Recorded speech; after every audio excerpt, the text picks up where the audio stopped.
সরকারি এবং বেসরকারি বিদ্যুৎ কেন্দ্রগুলোর কাছে পিডিবির পাওনা রয়েছে ২১,০০০ কোটি টাকা। আদানির বিদ্যুৎ কেন্দ্রে বকেয়া প্রায় ৮,৪০০ কোটি টাকা। প্রাকৃতিক গ্যাস ও এলএনজি আমদানির জন্য বিদেশি কোম্পানিগুলোর কাছে ৮,৫০০ কোটি টাকার ঋণ রয়েছে পেট্রোবাংলার। সিপিডি বলছে, বিদ্যুৎ ও জ্বালানি খাত ঋণের দুষ্ট চক্রে আটকা পড়েছে, আর এজন্য দায়ী আগের সরকারের নীতি কাঠামো। একই সঙ্গে এলএনজি সরবরাহে অন্তর্বর্তী সরকারের নেওয়া পদক্ষেপের সমালোচনা করে এই সংস্থাটি। অন্তর্বর্তীকালীন সরকারের স্ট্যান্সের পয়েন্ট অফ ভিউ থেকে চিন্তা করি আমরা, তাহলে তো আসলে এলএনজির এই চুক্তি করাটা আসলে কোনোভাবেই যায় না। একে তো আমরা কাতার ওমানকে তাদের ডিউ পেমেন্টই দিতে পারছি না, তার উপরে আবার আমি এলএনজি চুক্তি করছি। অন দি আদার হ্যান্ড আমার যে আরো 9টা অনশোরে ওয়ার্ক ওভার করার কথা, আমি বলছি আমার সেটার টাকা নেই, বাপেক্স করতে পারছে না কারণ আমার সেটার অর্থ নেই। কিন্তু অন্যদিকে আমি এলএনজি চুক্তি করছি। বিডার চেয়ারম্যান এই ধরনের চুক্তি করতে পারে কিনা সেটা নিয়ে একটা প্রশ্ন আছে, কারণ এবারই প্রথম আমরা এটা জানতে পারলাম যে বিডার চেয়ারম্যানই চুক্তি করেছে, আদারওয়াইজ তো হয় না। সংকটময় সময়ে প্রত্যাশা পূরণের চ্যালেঞ্জ নিয়ে মিডিয়া ব্রিফিংয়ে বেসরকারি সংস্থাটি অর্থনীতির নানা পর্যালোচনা তুলে ধরে। তারা বলছেন, ৮ আগস্টের পর খাতভিত্তিক সংস্কার কর্মসূচি হাতে নিলেও ব্যবসা বাণিজ্যে স্বস্তি আনার মতো উল্লেখযোগ্য পরিবর্তন দেখা যাচ্ছে না।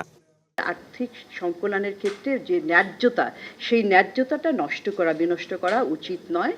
কারণ এই যে কর বাড়িয়ে এবং বিশেষ করে পরোক্ষ কর বাড়িয়ে যদি আমরা আর্থিক প্রবাহ এবং আর্থিক সংকলনের বিষয়টি মোকাবেলা করে, তাহলে সেটা কিন্তু জনগণের উপরে বোঝা চাপিয়ে দেওয়ার মতো হবে। অন্তর্বর্তীকালীন সরকারের কিছু কিছু পদক্ষেপ, সেটা জনগণের যে স্বার্থ সেটার সাথে অনেক সময় মনে হচ্ছে যে একটা বিপরীতমুখী। এই অল্প কয়েক মাসে যে সেটা আমরা সমাধান করতে পারবো সেটা না।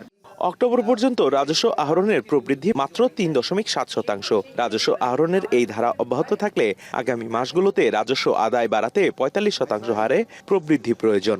বিদেশি ঋণের ব্যবহার উল্লেখযোগ্য হারে কমেছে, অভ্যন্তরীণ উৎসেও নির্ভরতা বাড়ছে। এই তথ্য জানিয়ে সংস্থাটি মনে করছে, রাজনৈতিক সংস্কার ছাড়া অর্থনৈতিক সংস্কার সম্ভব নয়।